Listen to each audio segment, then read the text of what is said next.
लपंडाव मालिकेच्या पुढील भागामध्ये आपण पाहणार आहोत की सरकारने किरणला किडनॅप केलेला आहे। सरकार तिच्या माणसाला फोनवरती सांगत असते की त्या किरणला नक्कीच काहीतरी माहिती आहे आणि ती माहिती मला हवी आहे। उचला त्याला उद्या आणि किडनॅप करा, आपल्या अड्ड्यावरती घेऊन जावा। किरण आता इकडे बाहेर फोनवरती बोलत उभा असतो तर पाठीमागून सरकारचे गुंडे येतात आणि त्याला मास्क घालून आतमध्ये गाडीमध्ये घालून त्यांच्या आता अड्ड्यावरती घेऊन जातात।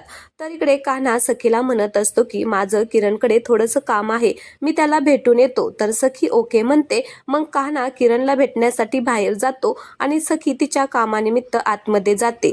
तर सरकार म्हणत असते की जा, पण तुझा मित्र तुला भेटणारच नाही आता। इकडे आपण पाहतो की सखीने वकिलाला बोलवलेलं असतं आणि ती वकिलाला म्हणत असते की हे आता सरकार नाहीये, ही माझी आई आहे तेजस्विनी कामत, तुम्ही आता पेपर्स बनवायला घ्या। तर वकील म्हणत असतात की ठीक आहे, तुम्ही आता निर्णय घेतलाच आहे तर माझी काहीच हरकत नाही। सरकार मात्र खूप खुश झालेली असते सखीचा हा निर्णय ऐकून, कारण सखीने आता प्रॉपर्टीचे पेपर बनवायला लावलेले असतात आणि ते पण आता सरकारच्या नावाने म्हणजे तेजस्विनीच्या नावाने, त्यामुळे सरकार आता जाम खुश झालेली आहे।